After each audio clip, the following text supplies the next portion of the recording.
Joining us now is the head coach of Warner University's women's soccer team, Payton Chitwood. And Coach, welcome to Sports Central. But after the last 5 minutes, I feel like we've known each other for a long time. Had some great conversations, but welcome to the show.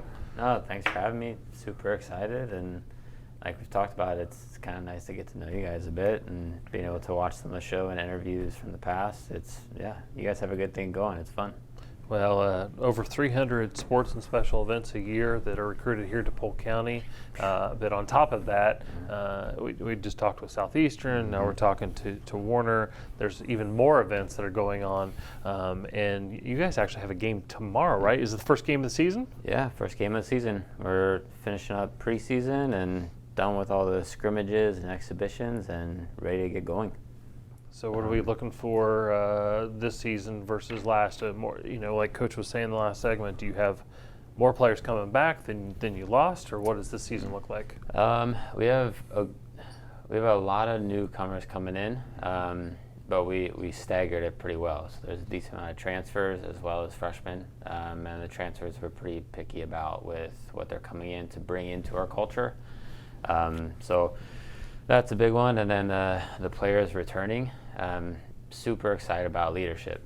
So with the team being split into committees and the way that they lead each other, I think last year we were more talented than maybe 3 years ago, but we struggled to be together, and that's been the theme so far this year is our togetherness, and the players have done an excellent job with that. So we're excited for tomorrow.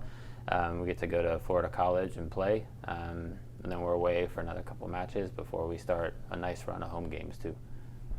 So, Coach, we were talking before the segment that you're going into your 7th year at Warner University. You talked a lot about leadership with the current roster makeup that you have, obviously, and I think the theme of the show has been continuity. Yeah, I guess unintended, but right. Yeah. I think we've gotten there anyway.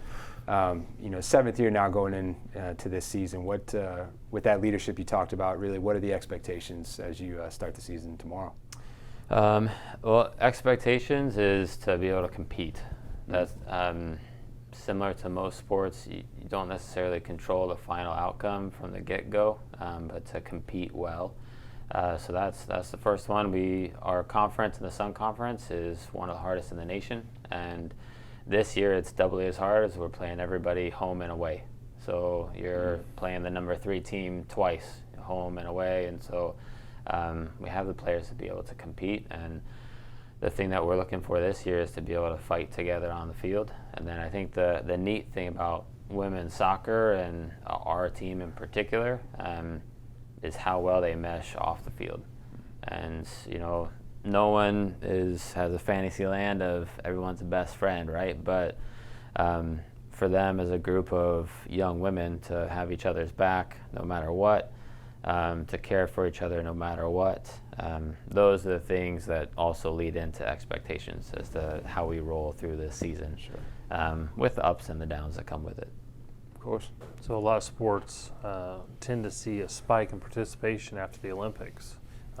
For the sport of soccer, of course, Polk County, the head of the Florida Youth Soccer Association, so this is the epicenter of youth soccer in the state of Florida.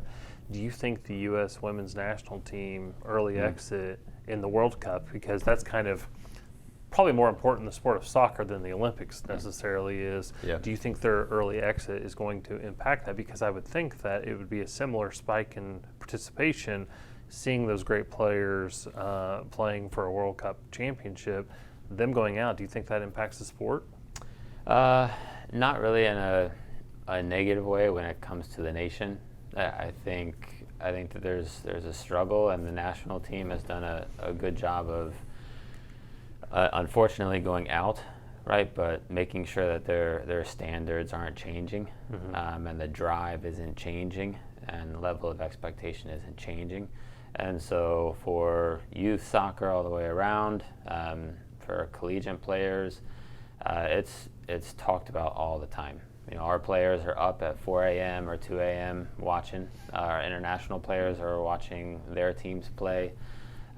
So the buzz has been generated now for years, and I think the nice thing about the sport of soccer is now it's here to stay.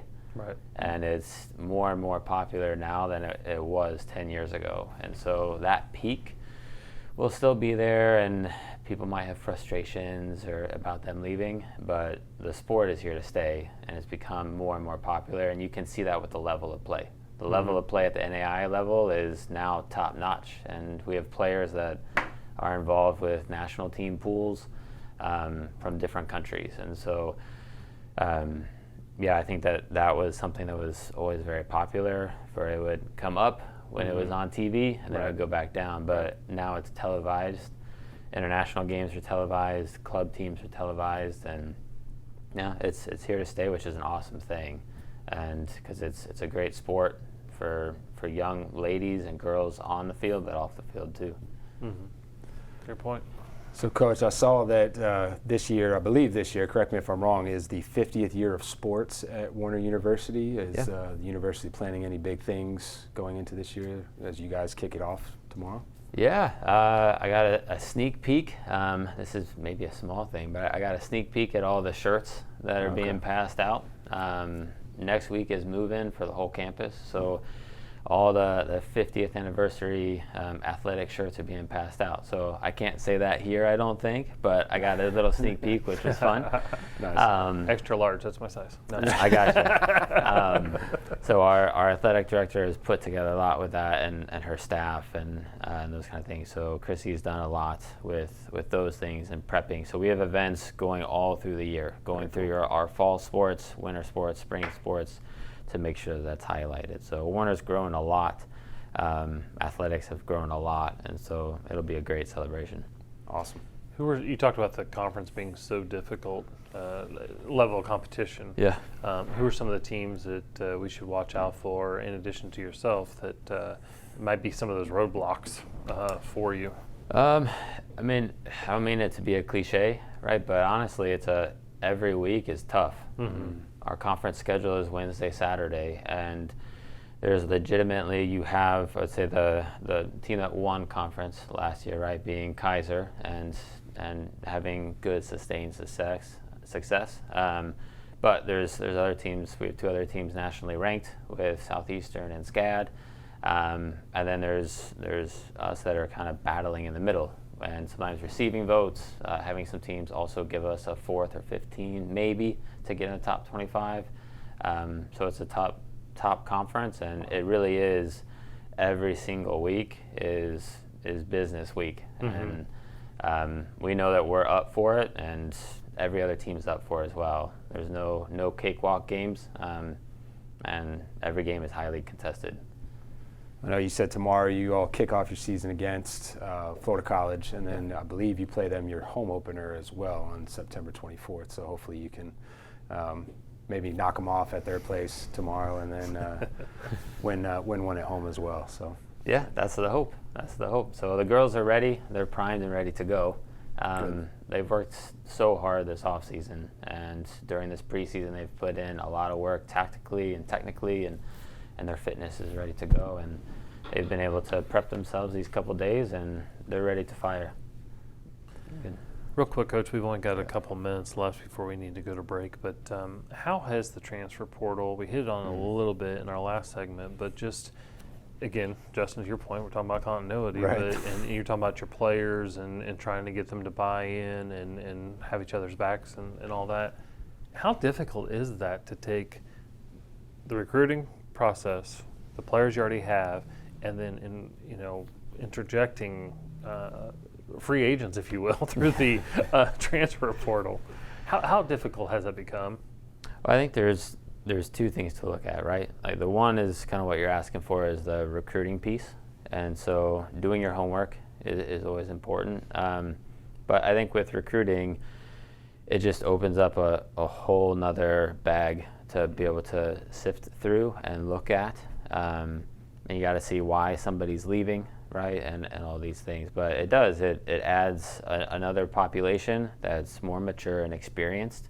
And I think when you're asking about the effect is it makes it a little bit difficult now for high school seniors and high school juniors, right? Because of that trickle-down effect of maybe it's better to get a transfer to come in rather than a incoming freshman. So For us, it's nice. We care a lot about our culture, and so we still nitpick around any of those.